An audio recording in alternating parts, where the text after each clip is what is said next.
ताबूत सकीना, ये शमशाद की लकड़ी का एक संदूक था जो कि हजरत आदम अलैहिस्सलाम पर नाजिल हुआ। ये संदूक आखिरी जिंदगी तक आप अलैहिस्सलाम के पास रहा, फिर बतौर मिरास आपकी औलाद को मिलता रहा, यहाँ तक कि हजरत याकूब अलैहिस्सलाम को मिला। आपके बाद आपकी औलाद बनी इसराइल के कब्जे में रहा और फिर मूसा अलैहिस्सलाम को मिल गया तो आप इसमें अपना खास सामान रखने लगे। ये बड़ा ही मुक़द्दस और बाबरकत संदूक था। बनी इसराइल जब कुफार से जिहाद करते तो उनके लश्करों की कसरत और शानो शौकत देखकर सहम जाया करते थे। इनके दिल धड़कने लगते। वो इस संदूक को अपने सामने रख लेते थे तो इस संदूक की बरकत से इनके दिलों में इत्मीनान और सुकून पैदा हो जाता और इनके लरसते दिल पत्थर की चट्टानों से ज्यादा मजबूत हो जाते थे और इन्हें फतह मुबीन हासिल हो जाया करते थे। बनी इसराइल में जब कोई इख्तलाफ पैदा होता तो लोग इसी संदूक से फैसला करवाते थे। संदूक से फैसला की आवाज सुनी जाती थी। बनी इसराइल इस संदूक को आगे रखकर और वसीला बनाकर दुआएं मांगते तो इनकी दुआएं कबूल होती थीं और इनकी आफतें और मुसीबतें टल जाया करती थीं। अलगरज ये संदूक बनी इसराइल के लिए बरकत व रहमत का खजीना और नुसरत खुदावंदी के नज़ूल का नहायत मुक़द्दस और बेहतरीन ज़रिया था।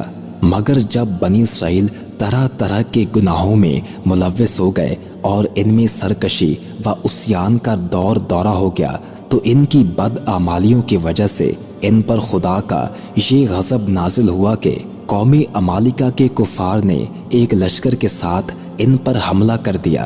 इन कुफार ने बनी इसराइल का कत्ले आम करके इनकी बस्तियों को उजाड़ दिया, इमारतों को तोड़ फोड़ कर सारे शहर को तहस नहस कर दिया और इस संदूक को भी उठाकर ले गए। उन्होंने इस संदूक को कूड़े में फेंक दिया, लेकिन इस बेअदबी का कौमी अमालिका पर ये वबाल पड़ा कि ये लोग तरह तरह की बीमारियों और मुसीबतों में झंझोड़ दिए गए, यहाँ तक कि इन्हें ये यकीन हो गया कि संदूक की बेअदबी का अजाब इन पर पड़ गया है और इनकी आंखें खुल गईं। चुनाचे उन्होंने इस मुक़द्दस संदूक को एक बैल गाड़ी पर लाद कर बैलों को बनी इसराइल की बस्तियों की तरफ हाँक दिया। फिर अल्लाह ताला ने 4 फरिश्तों को मुकर्रर फरमाया जो कि इस संदूक को हज़रत शमूएल अलैहिस्सलाम की खिदमत में ले गए। इस तरह फिर से बनी इसराइल की खोई हुई दौलत दोबारा इन्हें वापस मिल गई। ये संदूक ठीक उस वक्त हज़रत शमूएल अलैहिस्सलाम के पास पहुंचा जब इन्होंने तालूत को बादशाह बनाया था, जबकि बनी इसराइल तालूत की बादशाही तस्लीम करने को तैयार न थे, क्योंकि इनकी ये शर्त थी जब तक संदूक वापस नहीं आ जाता तब तक वो तालूत को बादशाह तस्लीम नहीं करेंगे। चुनाचे संदूक वापस आ गया और बनी इसराइल भी तालूत को बादशाह तस्लीम करने पर रजामंद हो गए। इस मुक़द्दस संदूक में हज़रत मूसा अलैहिस्सलाम का मुबारक असा और उनकी नालैन, हज़रत हारून अलैहिस्सलाम का इमामा, हज़रत सुलेमान अलैहिस्सलाम की अंगूठी, तौरात की तख्तियों के चंद टुकड़े, कुछ मन्नो सलवा था। इसके अलावा हज़रत अंबिया अलैहिस्सलाम की सूरतों के हुलिये वगैरह ये सब सामान थे।